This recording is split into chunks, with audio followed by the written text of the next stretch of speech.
दो बातें आज पकड़ लो। मेरे पास जो कुछ भी है, शरीर, इंद्रिया, मन, प्राण, बुद्धि, चित्त, धन, संपत्ति, मकान, स्त्री, पुत्र, परिवार, ये सब भगवान का दिया हुआ है। मानते हो?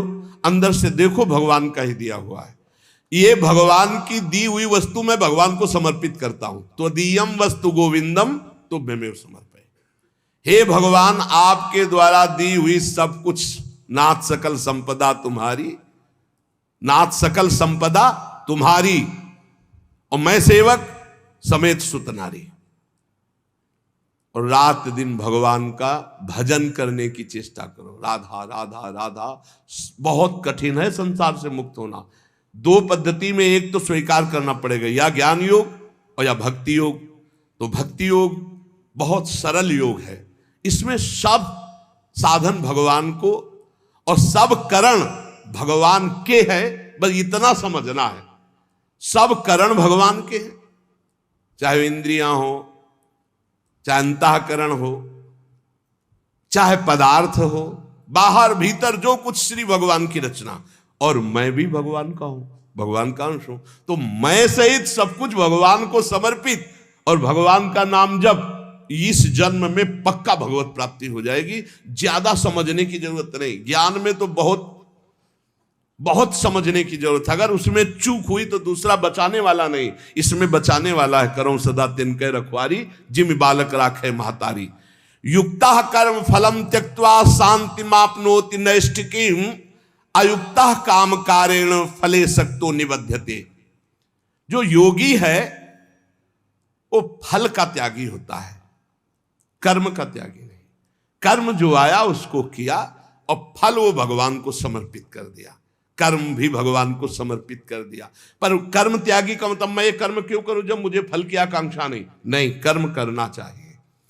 गृहस्थ में हो तो अपने अपने धर्मानुसार जो आपको कर्तव्य कर्म मिला है, विरक्त हो तो अपने अपने धर्मानुसार जो आपको कर्तव्य कर्म मिला है। भगवान ने कहा मेरे लिए कोई कर्म नहीं, फिर भी मैं कर्म करता हूं। सबको कर्म करना चाहिए, पर कर्म फल में भगवान के ऊपर उसको समर्पित कर देना चाहिए। कर्म फल में समान भाव रखना ये योगी का लक्षण है, और कर्म फल में वो कर्म अभिमानी पुरुष का लक्षण कि ये फल मिला, नहीं मिला तो अश्रद्धा हो गई, अशांति हो गई। लेकिन जो योगी है वो सुख दुखे समय कृत्वा लाभा लाभो जया देव।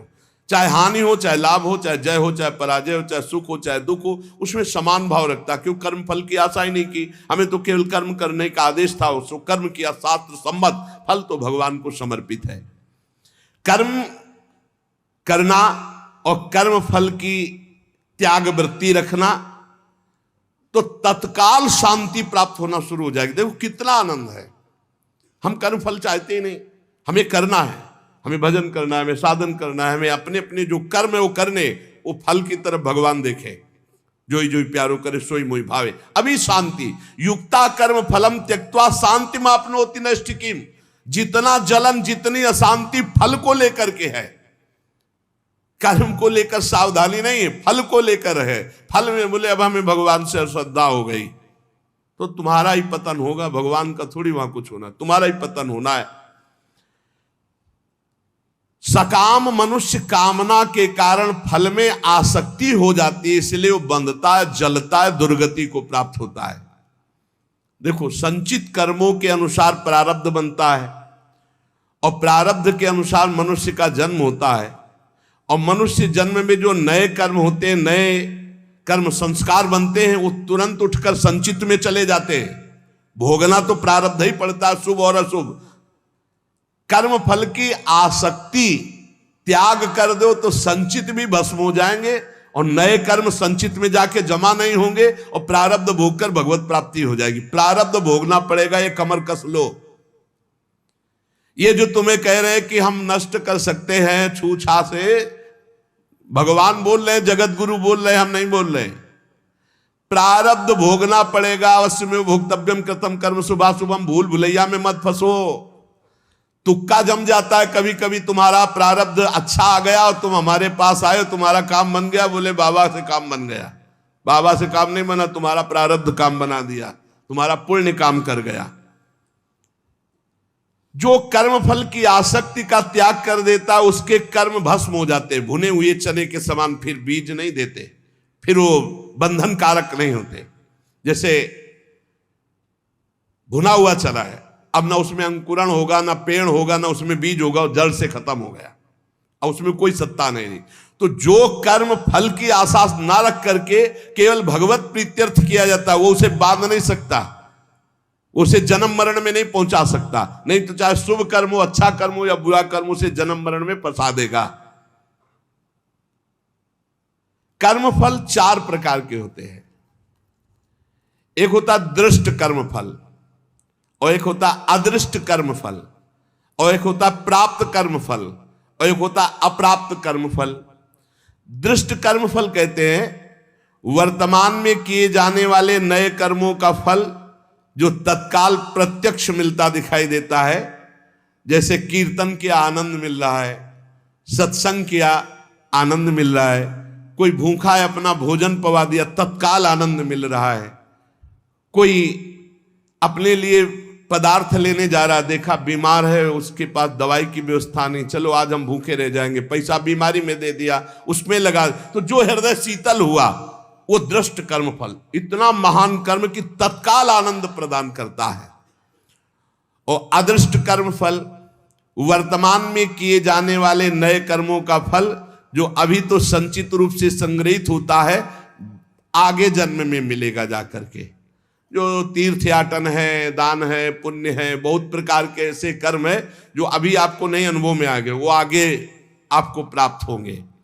और प्राप्त कर्म फल जो पूर्व के कर्म फलों का प्रारब्ध बन करके आ गया है, शरीर प्राप्त कर्म फल है, प्रारब्ध जैसा वैसा शरीर, वैसे ही कुल में जन, वैसे ही धनवान, संपत्तिवान, अनुकूलता प्रतिकूलता, ये प्राप्त कर्म फल है। पूर्व में जो कर्म किए उससे जो प्रारब्ध बना है वो पहले से निश्चित हो चुका है। अप्राप्त कर्म फल प्रारब्ध कर्म के फल रूप में अब जो आगे आने वाला है, ये भविष्य में मिलने वाले सुख दुख है, जो अप्राप्त कर्म फल है। प्राप्त कर्म फल हो चुका, शरीर ऐसे कुल में जन्मा, शरीर ऐसा है, ऐसा ऐसा धन संपत्तिवान माता पिता मिले या निर्धन मिले, या जैसे अनुकूल प्रतिकूल परिस्थिति जो वर्तमान में मुझे मिली, ये प्राप्त कर्म फल। और जो अब आगे आने वाली है अप्राप्त कर्म फल, ये प्रारब्ध बड़ा भयानक है जो आगे आने वाला है। इसे भयानक को बड़ा मृदुल किया जा सकता है भजन के प्रभाव से, नष्ट तो किया जा सकता है पर भगवत प्राप्ति नहीं होगी। फिर पूरा झोंकना पड़ेगा इसी प्रारब्ध मिटाने में भजन को। प्रारब्ध भी हम भोग ले और भगवत भी प्राप्ति हो जाए, तो भजन से प्रारब्ध जो 100% आपको दुख देने वाला है वो 10% आके भुगता के 90% नष्ट हो जाएगा, 10% भोगना पड़ेगा और चला जाए। भजन का बड़ा प्रभाव होता है। 12 वर्ष का गलित कुष्ठ 24 घंटे में भुगता के चला गया। 12 वर्ष कहां और कहां 24 घंटे। भजन से अप्राप्त कर्म फल को, जो आने वाला प्रारब्ध है, उसे रोका जा सकता है, उसे कम किया जा सकता है, उसे मिटाया भी जा सकता है। पर जो भगवत प्राप्ति करना चाहते हो मिटाने में नहीं फंसते, वो उसे भोग लेते हैं और भगवान की प्राप्ति करते हैं। ये 4 प्रकार के कर्म फलों में दृष्ट और अदृष्ट ये क्रियमाण है, और जो प्राप्त और अप्राप्त कर्म फल हैं प्रारब्ध के अधीन है।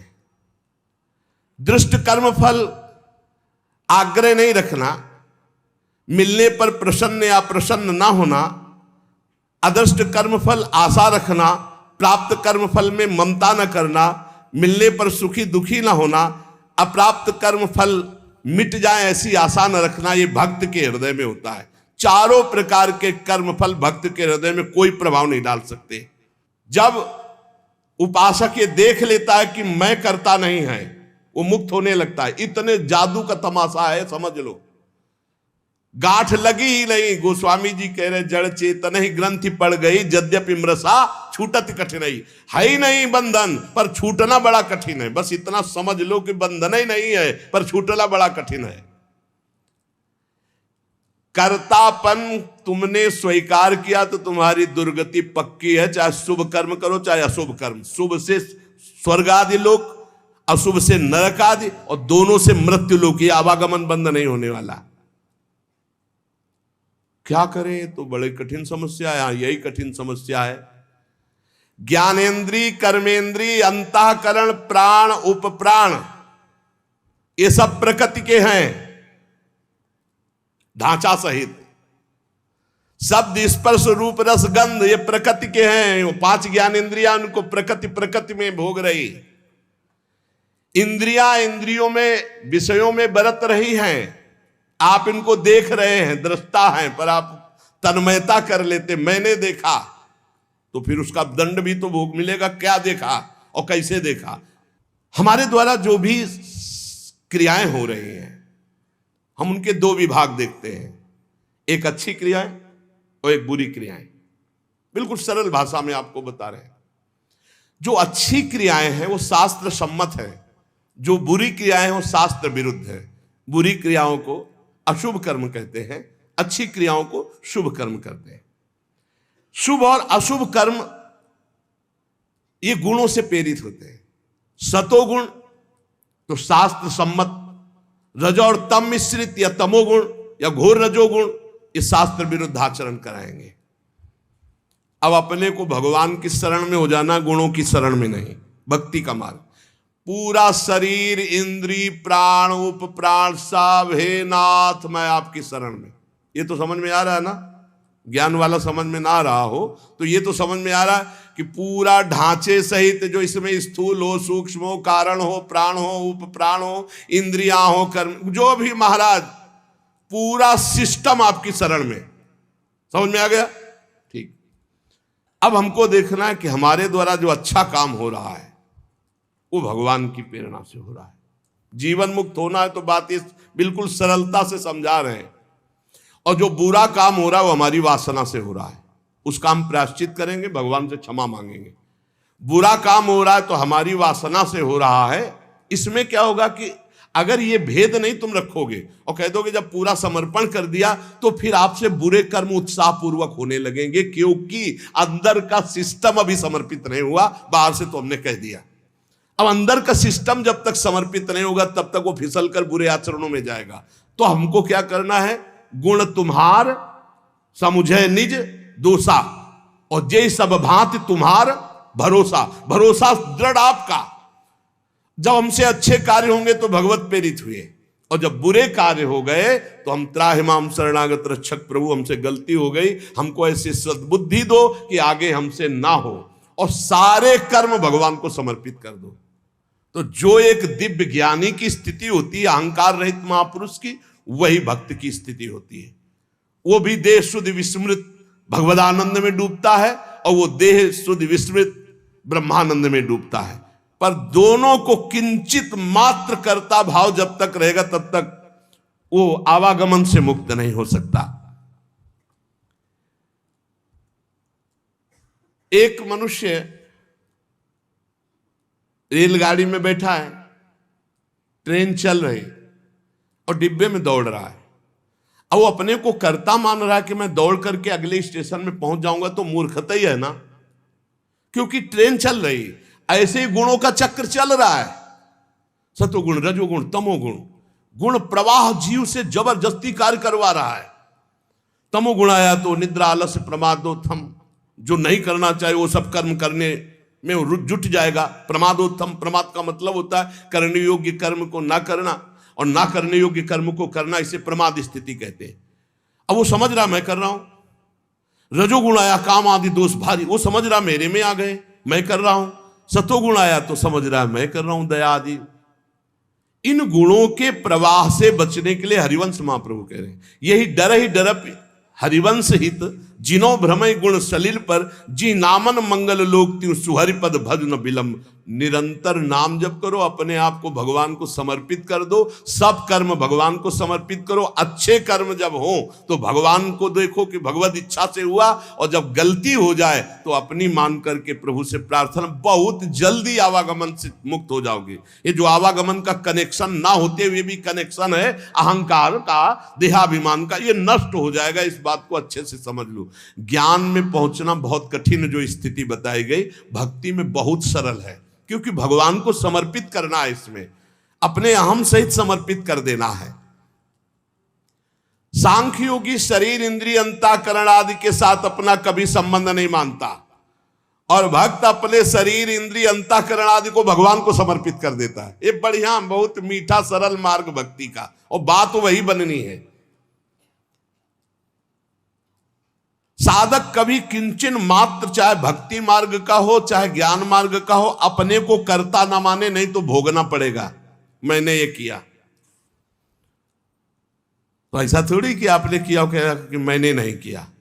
अंदर से सिस्टम, चित्रगुप्त जी क्या देख रहे, अंदर जहां तुम्हारी सोच है ये भोगा जाए तो बहुत आनंद मिलेगा, तो लिख गया कर्ता ने भोगने की इच्छा की, और ये अब क्रिया बाद में होगी, पहले वो लिख गया, पूरा चित्रण हो गया, क्रिया तो बाद में होगी, पहले अंदर सोच होती है, उसी सोच को लिखते हैं चित्रगुप्त जी। उसी सोच में भगवान का भजन चल रहा है तो भक्त उसी समय जलन पैदा, अरे कैसी बात आ गई, वहां लिख गया। ये रुचि पूर्वक नहीं, उसकी रुचि नहीं थी, अरुचि पूर्वक, तो उसमें समाधान मिल जाएगा। अंदर की बात लिखी जाती है। साधक कभी किंचन मात्र भी अपने में कर्तापन की मान्यता न करे, जितना अंश रखेगा कर्ता भाव का उतना बंधा रहेगा।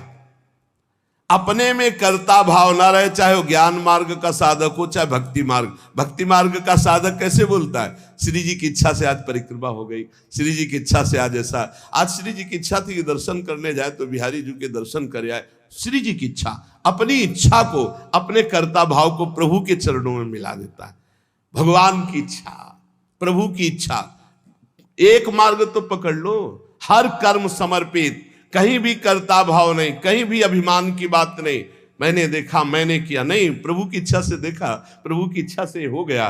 अपने कहीं करता नहीं, अपना तो प्रभु के चरणों में समर्पण। अब देखो, ब्रह्मण्याधाय कर्माणि संगम त्यक्त्वा करोति यः, लिप्यते न सा पापेन पद्म पत्र मिवाम्भसा। जैसे जल में कमल का फूल रहता है, एक बूंद पानी नहीं, ऐसे वो भक्त, ऐसे वो ज्ञानी संसार में रहता है, एक भी कर्म का फल नहीं। कर्माणि श्रुति बोधितानि नितराम कुर्वन्तु कुर्वन्तु मा। वो चाहे वेद के अनुसार कार्य करे या न करे, कोई उसके ऊपर लागू नहीं नियम। वो विषयान ग्रहणंतु मुंचन्तु, विषय भोगे या विषय त्याग दे कोई नहीं, क्योंकि वो ऐसी अवस्था को प्राप्त हो चुका है। ब्रह्मण्याधाय कर्माणि संगम त्यक्त्वा करोति यः। जो भक्त संपूर्ण कर्मों को, पीछे ज्ञान का तो आगे उसी को बता रहे, जो भक्त संपूर्ण कर्मों को भगवान में अर्पित कर देता है, उसकी आसक्ति नष्ट हो जाती है। वो कर्म करता हुआ भी जल से कमल के पत्ते की तरह पाप से लिप्त कभी नहीं होता। पूरे संसार का हतन हो जाए तो भी उसे पाप नहीं लगेगा। ऐसा महान ये योग है। शरीर इंद्रिया मन बुद्धि प्राण ये तुम्हारे नहीं हैं। अब भक्ति में देखिए इसे, ये भगवान के रचे हुए हैं, वो भगवान के हैं। मान लो जैसे ज्ञान में अभी वर्णन कर रहे थे, ये प्रकृति के हैं, प्रकृति में बरत रहे। अब यहां भक्ति में है ये श्लोक का अर्थ, शरीर इंद्रियां मन बुद्धि प्राण ये तुम्हारे रचे हुए हैं क्या? भगवान के रचे हुए। तो हुए किसके? भगवान के हुए ना, ये भगवान के हैं। तुम्हारे प्राण भगवान के, तुम्हारी मन बुद्धि चित्त अहंकार ये भगवान की, तुम्हारी ज्ञानेंद्रियां भगवान की, तुम्हारी कर्मेंद्रियां भगवान की, तुम्हारा सब कुछ श्री भगवान का है, तुम्हारा थोड़ी रचा हुआ है। माना ये अपने नहीं है, ये श्री भगवान की रचना है, श्री भगवान के हैं। कौन कौन? शरीर इंद्रिया मन बुद्धि प्राण ये भगवान के रचे हुए हैं। तुम्हारी रुचि से होता तो तुम तो और सुंदर रचना चाहते, और बलवान चाहते। बोले ये शरीर ये इंद्रियां ये मन ये बुद्धि ये प्राण ये किसके हैं? बोले भगवान की रचना है। तो हुए किसके? श्री भगवान के। तो तुमने अपना क्यों मान लिया? यही बंधन है, यही बंधन है, अपना इनको मान लेना। इसी भक्त का क्या स्वरूप होता है? वो इन्हें भगवान का मानता है। ज्ञानी का क्या स्वरूप होता है? वो इन्हें प्रकृति का मानता है, क्योंकि प्रकृति के ही अंश ये हैं। और प्रकृति कृति, ये जो प्रकृति की रचना करने वाला रचयिता है वो परमात्मा है। मूल में परमात्मा ही आता है। अतः इनके द्वारा होने वाली क्रियाओं को भक्ति योगी अपने कैसे मान सकता है? जब शरीर मन प्राण सब भगवान का, तो इनकी क्रियाएं भी भगवान की, इसलिए वो जीवन मुक्त हो जाता है। जीवन मुक्त कैसे होगा? शरीर मन प्राण इंद्रियां सब भगवान की, तो इनके द्वारा होने वाली क्रियाएं सब भगवान की, आप जीवन मुक्त हो गए। लगा तो बहुत सरल, लेकिन देखो क्या सब भगवान को अर्पित करते हो? क्या जब आपके अंदर प्यास लगती है तो आप ये सोचते हो भगवान पानी पीना चाहते हैं? जब आपके अंदर भूख लग रही, मेरे हृदय में बैठे हुए भगवान पाना चाहते हैं। जब आपके अंदर विकारात्मक भाव है, तब आवे कि ये दुष्ट कहां से दुर्वासना दबी रह गई, अभी ये भगवान की नजर में नहीं पड़ी, इस हृदय में कहीं दुर्वासना, हे नाथ हे करुणामय इस दुर्वासना को हटाओ, ऐसे भक्ति में चला जाता है। ये सब भगवान की, सारी क्रियाएं भगवान की, तो आप कौन है? आप भी श्री भगवान के। हो गया काम। शरीर इंद्रिया मन बुद्धि प्राण सब भगवान के, इनकी क्रियाएं भगवान की, और मैं भी भगवान का, मुक्त हो गए। जितना बचा के रखोगे उतना ही तुम्हारा बंधन कारक है। भगवान ही मेरी इंद्रियों में और मन में बैठकर सारे कार्य करवा रहे हैं। भक्त ये देखता है। अब ये जो पापाचरण करने वाले हैं ना, ये बात सुनेंगे ना, तो ये बात उसमें ले जाएंगे कि भगवान ही तो हमारे मन, गीता में लिखा है मनो इंद्रियों में बैठे, तो तुम समर्पित कहां हुए? तुम तो अहंकार की धरा में हो। अहंकार में काम क्रोध लोभ मोह मद मत्सर ये दोष रहते हैं। यही बिना गुरुजनों के समीप बैठे शास्त्र समझ में नहीं आता। शरीर आदि वस्तुएं अपनी ना थी ना है ना रहेगी। कैसे? तुम्हारा अधिकार है शरीर पर? कुछ अधिकार नहीं। एक रोम अभी झरना चाहे ना, वो झर जाएगा, दोबारा लगा नहीं सकते। बेमतलब में अहंकार किए हो, मैं ऐसा कर सकता हूं, मैं ऐसा। शरीर आदि वस्तु, शुद्ध ज्ञान शुद्ध भक्ति दोनों श्लोकों में भगवान ने जीवन मुक्त होने के लिए बता दिया। शरीर आदि वस्तुएं अपनी नहीं, प्रत्युत मिली हुई है भगवान से अपने को। किस लिए? सत्कार्य करने के लिए। सत्कार्य करने के लिए। सरकारी गाड़ी बंगला है, ये सरकार का काम करने के लिए मिला है। ये कुछ दिन के लिए मिला, फिर छीन लिया जाएगा। ना ये पहले था तुम्हारा, ना बाद में रहेगा, बीच में दिया गया, छीन लिया जाएगा। ये केवल भगवत प्राप्ति के लिए मिला है। भगवत प्रीत्यर्थ दूसरों में भगवान की भावना करके सेवा करो, इसलिए मिला है शरीर। इन वस्तुओं पर जो अपना अधिकार जमा लेता है और अपने लिए भोग भोगता है, वो मृत्यु के बाद दुर्गति को प्राप्त होता है। पुनरपि जननम पुनरपि मरणम। इस शरीर को न तुम बदल सकते हो, न मरने से रोक सकते हो। यह शरीर एक नियत समय के लिए आया है, और इस समय में तुम भगवत प्राप्ति के लिए कार्य कर लो। क्या? कुछ नहीं करना। ये जो सब है इनको समर्पित कर दो। चदरिया जैसी की तैसी धर दीनी। ये लो महाराज, हमसे नहीं होने वाला कुछ। ना शुभ ना अशुभ, ना हम कर्ता बनेंगे शुभ के ना अशुभ के। हमसे कुछ नहीं, हम आपकी शरण में पूरा समर्पित। अभी आज से आप जीवन मुक्त के मार्ग में चलने लगे। समर्पण योग। ईमानदारी से भगवान की वस्तु भगवान को समर्पित कर दो और कुछ नहीं करना। मस्त। बस यही बात समझ में आ जाए। भगवान की वस्तु भगवान को समर्पित कर दो। ये शरीर, शरीर संबंधी भोग, सब कुछ जितना, सब श्री भगवान का है, सब समर्पित कर दो भगवान को। संपूर्ण क्रियाएं और पदार्थों को भक्त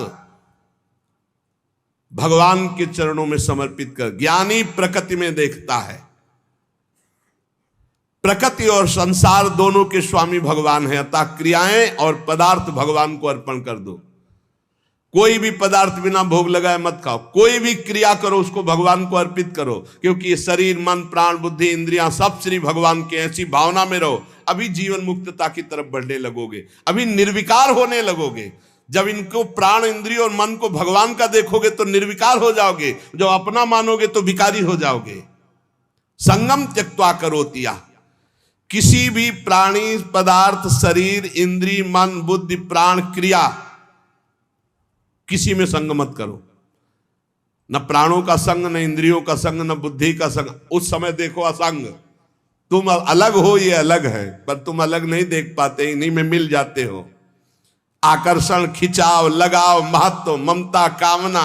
इसीलिए जो सच्चा उपासक होगा कभी निंदा नहीं, कभी प्रशंसा नहीं। एक बार परमहंस श्री ओंकारानंद सरस्वती जी भिक्षा के लिए आए और नमक डालना, तो और पदार्थ जब परोसने तो मना कर देते, वही सब्जी ये वाली बहुत बढ़िया। और जब जरा सी बची थी, बाद में बोले इसमें तो नमक नहीं। गए, कहा स्वामी जी आज आपने जानबूझ के और कोई पदार्थ ले, वही पदार्थ उसमें तो नमक। तो क्या फर्क पड़ा बच्चा, क्या फर्क पड़ा? पेट प्राणों का पोषण करना था डालना, ना निंदा ना स्तुति, चाहे जितना अच्छा पदार्थ होगा। आज तो उसके भोक्ता बने तो फिर फंसोगे। किसी भी कर्म में, किसी भी करण में अपने को कर्ता नहीं बनना, अपने को अहंकार नहीं करना, ये सब श्री भगवान के हैं। ना लगाव, ना आकर्षण, ना महत्व, ना ममता, ना कामना, ये बिल्कुल नहीं होगा यदि नहीं भगवान के मानोगे। ये लगाव, ये कामना, ये ममता, ये आसक्ति तभी होती जब अपना मानते हो। जन्म मरण का हेतु यही तुम्हारा अपना मानना है इनको, इनसे अपनापन हटाओ प्रभु के चरणों में।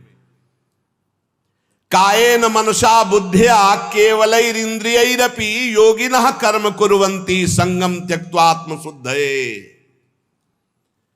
जो योगी है वो आसक्ति का त्याग करके केवल भगवत अर्पण शास्त्र सम्मत कार्य करता है। इंद्रिया, शरीर, मन, बुद्धि, अंतःकरण ये परम शुद्ध हो जाते हैं जब केवल भगवत प्रीत्यर्थ। पाप होते हैं स्वयं प्रीत्यर्थ, अपने प्रीत्यर्थ, और भगवत प्रीत्यर्थ होते हैं परम पवित्र, हृदय पवित्र, शरीर पवित्र, इंद्रिया पवित्र, बुद्धि पवित्र। भेद समझ लो। जब अपनी प्रसन्नता के लिए अपनी प्रीत्यर्थ भोग भोगोगे तो पाप कर्म बन जाएगा। जैसे भगवान ने कहा जो अपने लिए पकाता है वो पाप खाता है। अपने लिए जो करोगे, अपने लिए सुख लेने की भावना करोगे, उससे निश्चित पाप बन जाएगा। और जो शास्त्र सम्मत भगवत प्रीत्यर्थ करोगे तो शरीर पवित्र, मन पवित्र, बुद्धि पवित्र, चित्त पवित्र, उसी पवित्रता में अनुभव होता है चेतन अमल सहज सुख राशि अपने स्वरूप का। आसक्ति का त्याग करके केवल ममता रहित इंद्रियों सहित शरीर, मन, बुद्धि, अंतःकरण ये भगवत प्रीत्यर्थ कार्य करे तो तत्काल इनकी शुद्धि होती है और वो शुद्ध हो महापुरुष विविध प्रकार के कर्म करता हुआ भी अगला जन्म उसका नहीं होता, सब कर्म भस्म हो जाते हैं। जिनको साधारण मनुष्य कहते हैं वो शरीर, इंद्रिय, मन, बुद्धि से कोई भी कार्य करने के पहले एक संकल्प बनाते हैं, ध्यान रखना, और उसमें कर्ता बनते, मैं करूंगा। और जब कोई भक्त करता है तो भगवान की प्रेरणा देखता शास्त्र सम्मत है कि नहीं। भगवत प्रेरणा से ये कर्म हो रहा, इस कर्म में शास्त्र आज्ञा है कि नहीं, हाँ है। तो इंद्रियां, मन जो उसमें बर्ताव कर रहे हैं वो सब भगवान के है, प्रेरणा भगवान की, और कार्य का फल भी भगवान को समर्पित, वो जीवन मुक्त हो गया। आसक्ति का त्याग करना बड़ा कठिन है। शरीर आसक्ति, इंद्रियों में आसक्ति, मन में आसक्ति, बुद्धि में आसक्ति, चित्त में आसक्ति, इस आसक्ति का ही त्याग होता है सत्संग से। संगम त्यक्त्वा, ये जो संग त्याग, आसक्ति त्याग है, ये सत्संग से होता है। रोज धैर्य पूर्वक जैसे सत्संग सुन रहे हो तो इतना तो दिमाग में आ ही रहा है अब कि मैं शरीर नहीं हूं, मेरी इंद्रियां, बुद्धि, मन, प्राण ये सब भगवान की रचना है, और भगवान की रचना से जो भी हो रहा है वो भगवान की रचना प्रकृति में हो रहा है। मैं व्यर्थ में फंस रहा हूं अहंकार करके, भोक्ता भाव करके। नहीं अनुभव में आ रहा पर सुनने में तो आ गया। पहली बार ही सुना हो तो ये शास्त्रीय शब्द अंदर जाएंगे, व्यर्थ नहीं रहेंगे।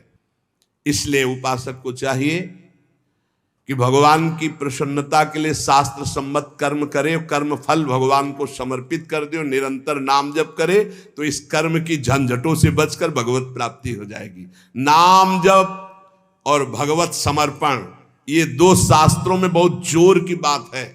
जो कुछ मेरे पास है मैं सहित भगवान को समर्पित, नाम जप, सब ठीक हो जाएगा, बुद्धि ठीक हो जाएगी, मन ठीक हो जाएगा, कर्म संस्कार मिट जाएंगे, भगवत प्राप्ति हो जाएगी। नाम संकीर्तनम यस्य सर्व पाप प्रणाशनम। खूब नाम जप करो और अपने आप को भगवान को समर्पित कर दो। शेष भगवान देख लेंगे, संभाल लेंगे।